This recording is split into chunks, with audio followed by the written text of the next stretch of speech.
Welcome to the JMark Business Innovation Technology Experience.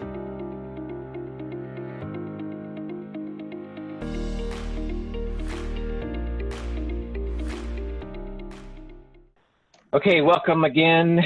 We are talking today about kind of an interesting topic that we've had some fun with in the past, that we have lots of interesting analogies with, and that topic is about being held hostage. No, we are not talking about being held in a bank or being physically held up hostage, but being held up by your IT. We have seen this play out over and over again over the years, where an organization will be held hostage by an internal IT person, by their IT company. Generally, it's a smaller company that's less mature, and in other ways as well. So, Tom, why don't you tell us a little bit about some of these, what have you seen, and what exactly does it really mean to be held hostage, and kind of why is it so damaging? Yeah, great question. Well, what oftentimes happens is as a business grows is they bring someone on to hire or to be responsible for the IT environment. And as an organization grows, so does the proprietary knowledge of the person responsible for IT, because they've added applications, they've added customizations, they've added these functionalities within an organization that only the guy knows, whether that's in-house or outsourced.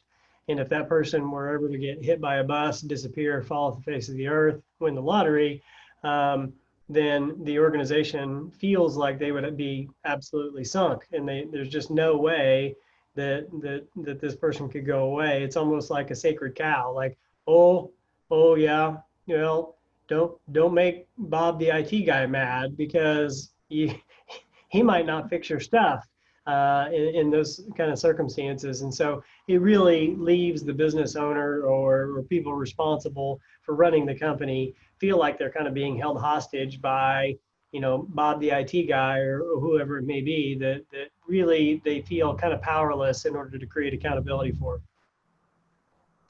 And I think if anybody is listening to this or watching this, they might come to the conclusion that we're talking about something that rarely happens, but it happens quite often.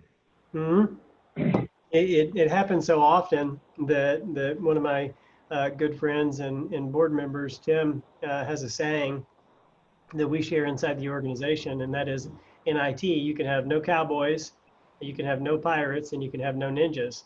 And it all revolves around this. And what we mean by that is no cowboys, which means you can't just go off and do whatever you want to do and not worry about the ramifications. No pirates means no hoarding of information. Everything that you do has to be documented and shared. And no ninjas, and that means that you don't go in and fix something and then disappear when nobody knows that you were there and not provide good customer service. And so it's kind of a fun play on those things, but in terms of how significant it is, we had to come up with these fun ways to share with our organization that you can't hoard information. And oftentimes in IT, you have somebody who feels like that's how they create power, is by being this person of great significance that is all knowing, kind of an oracle of IT, and that's how they prop themselves up. And that is just bad for every organization in any circumstance. So when we're talking about being held hostage, I feel like a lot of business owners have never thought of it that way. And you've already given some examples, but can you give any more of how maybe they can know that they are in that position? Yeah, great question. I think one of the easiest ways to know is we've got a checklist that we can provide of questions to ask IT, and if they're willing to give it and not worry about it, which includes like admin passwords and processes or documentation for how to set somebody up or how to disable a user or how to install an application. If they're willing to do that and share that, they're not holding you hostage, and they've got your best interest at heart. But if they look at you and like, wait a minute, why do you want this information? This is my information. This is not yours. It's like, well, my business. And we've literally been in circumstances where we were evaluating a network, and the IT guy said, well, as long as I'm in charge of IT, nobody is getting that password. And the business owner looked at him and said, okay, I would like for you to meet your replacement. You're fired. You're no longer in charge of IT. Giving the password. And it happened all in about 10 seconds. Because he realized that the guy wasn't focused on his best interest long term, that he was trying to create value or substantiate value by hoarding this information. And so one of the best things that you can do is just ask for that information to say, hey, we're putting our business continuity plan together. You're part of that. If you get hit by a bus, we want to make sure that we've got this documented. Can you provide me with this list of things that we need as an organization? And if they're happy to do that and provide that to you, then you've checked the box that you're in good shape. But it's when you get that pushback that you need to start questioning whether or not you're in a bad situation.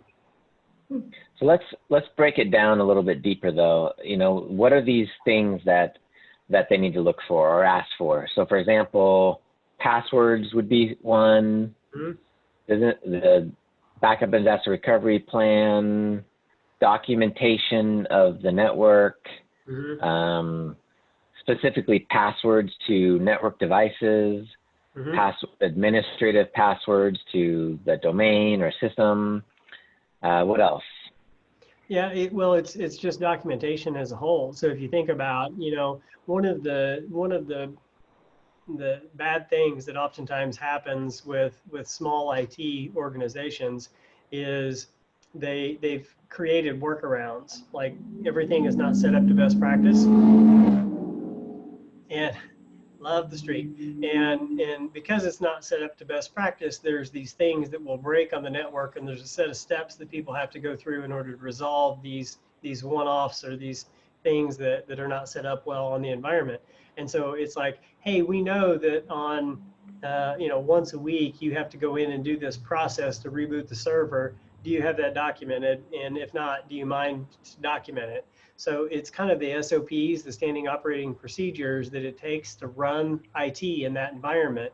And one, if they don't have any documentation, they're already not following best practice. So that's a red flag. But two, if they're unwilling to provide good documentation and or train others on being their backup, then that's another great big red flag. And then there's just the fundamentals that you brought up. Like, I need to be able to access everything on the network: firewalls, routers, switches, computers, domain, servers, whatever it may be. I need access to it. I want it all documented in a secure environment that only you and I have access to. But it gives me safety to know that if something were to happen to you, that we can still run the organization. And also, I think, well, just speaking from experience here, a lot of IT people, documentation is not their favorite thing. Yes. And so I think the first red flag is that, you ask for documentation and there is none. Yep. And then the second red flag is you ask them to create documentation and they don't, then there's definitely some big problems. Big problems. And the truth is that people that get put into this circumstance and they kind of go through this process and they realize that they're in a little bit of trouble and they think that there's no exit strategy, there's no way out of it. And the reality of it is that 2 out of 8, 2 out of 7 clients that we walk into have this kind of a situation. And so we've got a whole lot of experience noodling through the network and figuring these things out, using our tools, making sure that we understand what's going on, sometimes having to reset passwords or reset devices in order to make sure that we recover them. But we know everything that needs to happen because we've done it so many times. This isn't some kind of a trick or anything. I mean, it's bad things do happen. I mean, we had an incident that Jeremy told me about in sales that, several years ago, a number of years ago, there was an entire IT team that was out in training somewhere, and on their way back, they had an unfortunate accident and everybody died. Yeah. And they called in JMark, and we had to start fresh everything, is what I heard, because all that information wasn't documented. And it's truly unfortunate that something like that can happen, but that's why we create backup and disaster recovery plans. That's why we create documentation. That's why there are succession plans and things like that. And all that is around the safety of the organization, because not having that information can cost a lot more than having it. Absolutely. It's not worth saving a relationship because you don't want to confront somebody that's holding you hostage. Mm-hmm. And Todd, it doesn't even have to be as drastic and dramatic a situation as that. You know, the IT guy could simply be on vacation. Mm-hmm. At a previous company I worked for, there was a time where there were just three of us. The owner was at a trade show, and so there were two of us there that day.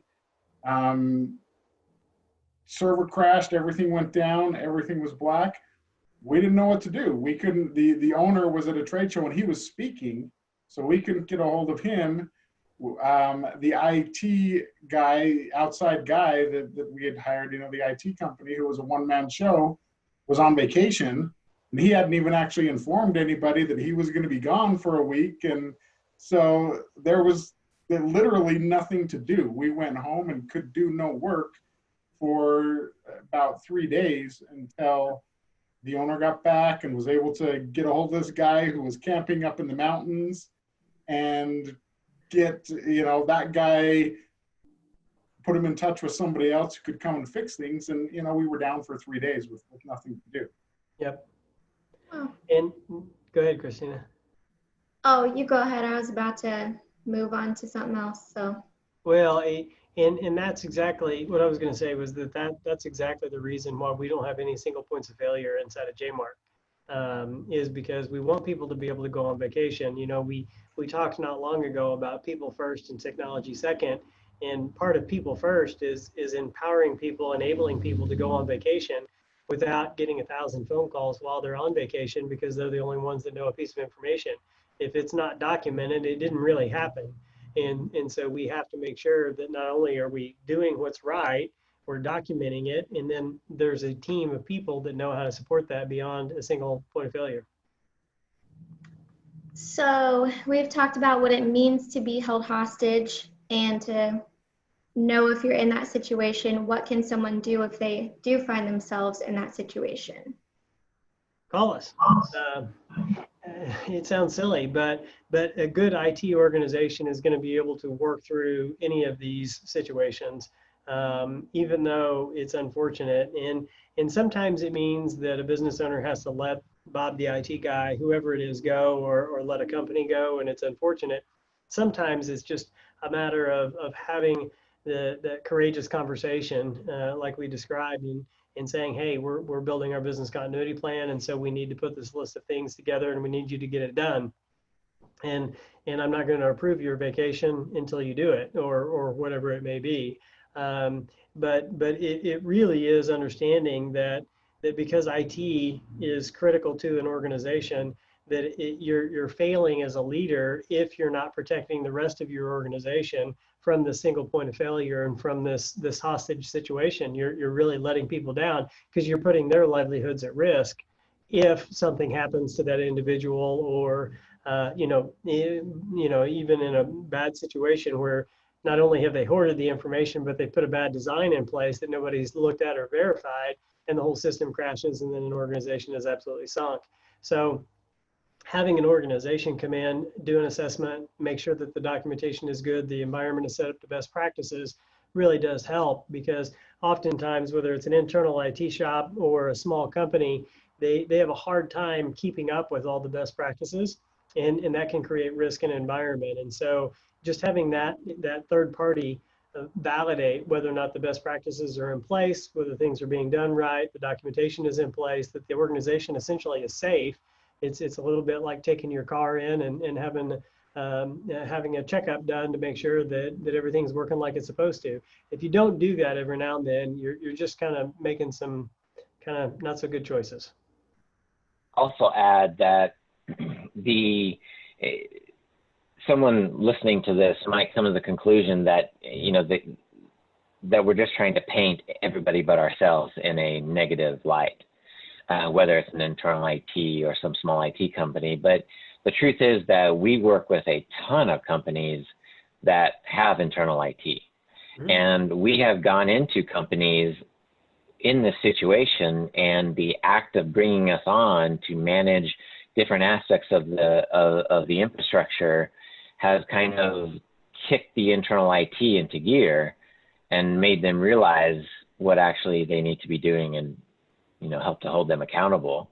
And it's very true that business is business, and things are constantly moving. And there are many IT companies that start out with great intentions, and they serve their customers great, but they're just not moving and innovating as fast as you are. And we've gotten into many organizations where that's the case, where they are happy with whoever they're dealing with, but the problem is that they're outgrowing them. Response times may be going down. They're not getting the strategic knowledge that they need to move their organization forward and understand how to set security and technology up for success in the future. Yeah, you nailed it, Todd. And I would add to that by saying sometimes it's not a matter of the IT person not wanting to do these things. Sometimes it's a sheer capacity thing. They literally don't have time to get to it because they're chasing and putting out fires. And so when we're able to work in an environment like that, we're kind of freeing the IT person up to do all the things that they wanted to do that they never got a chance to do. And you're exactly right. I would say, I don't know, 40% of all of our clients have some sort of an IT person within the organization. And what we can do is empower that person to accelerate and do a lot more, create more value in the company, because we're taking over a lot of the rudimentary fundamental pieces, or the commodity pieces, or the strategic pieces, whatever the gap is that exists in that organization, we can fill it and then empower that individual to provide a lot more value. Yeah, a lot of smaller IT companies, they have a very limited set of skills, from the sense of, this is their product, and it's generally some type of all-encompassing break-fix type service, or reactionary type service, I should say. And that's where JMark really shines, is because we can fill in gaps in so many different areas, whether it's compliance, whether it's security, whether it's the workstation, the server, the network infrastructure. There's this whole gamut of gaps that we strategically can be placed in to help the organization be successful. Absolutely. Yeah, in our proactive and health team, we've developed these processes that we do in our client networks. And on an average network of 50, 75 computers, maybe 100 computers, whatever it is, we'll literally run millions of scripts against that network every single month, just to make sure that it's healthy, and do the health checks and make sure everything is okay. And it would literally take years for people to do those things, and we're able to do it in a matter of seconds with technology. It's pretty amazing. Yeah, I don't want to dance right over that, because that is extremely powerful. I mean, we're talking that we have put thousands upon thousands of dollars in investment into creating these automated processes and automated tools that function in a way to help prevent things and help to alert us. And very, very few companies have the bandwidth or even the time to do that. And it goes back to that old saying, you're not paying me for fixing your problem in 10 minutes, you're paying me for 30 years of experience. And so it kind of plays in that a little bit, in the sense of, we can run automation that will do mountains of work and provide us mountains of feedback that it would take a single person, a year or more just to hit every touch point. And while they're doing all that, all the other things are happening that they can't get to. Yep. So it's pretty powerful. I also wanted to ask about, we mentioned being held hostage simply by your IT. And I think one way this happens, I know I've heard you talk about this before, Tom, is companies grow, and as you grow, you don't have the time to slow down, and so you have a problem, and you grab a piece of technology and to solve that problem. And then you have another problem, so you find the solution over here, and suddenly your technology becomes unwieldy, and that's holding you back because you've got this pieced together solution that it hasn't been looked at, to use Todd's word, holistically, and made sure that it's not holding you back. That's exactly right. And that's why we spend so much time and energy inside of our organization around that strategic planning.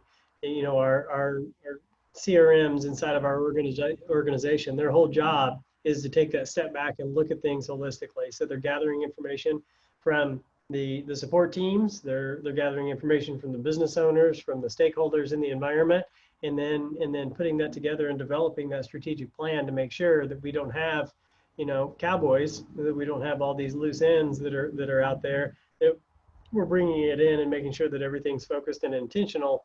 And it's really, really common for us to walk in and find a random access point that somebody put it in an environment that the business owner didn't know that was there, and it was not secured properly, and you can get on the network from the parking lot by driving up and just joining and getting on the network and doing whatever you want to do. And so it really can become a major problem for an organization if they don't have those strategic plans. So great conversation. To sum it up, don't be an IT cowboy, don't be an IT ninja, and don't be an IT pirate. That's it. I'm gonna forget the pirates. So they're the funnest.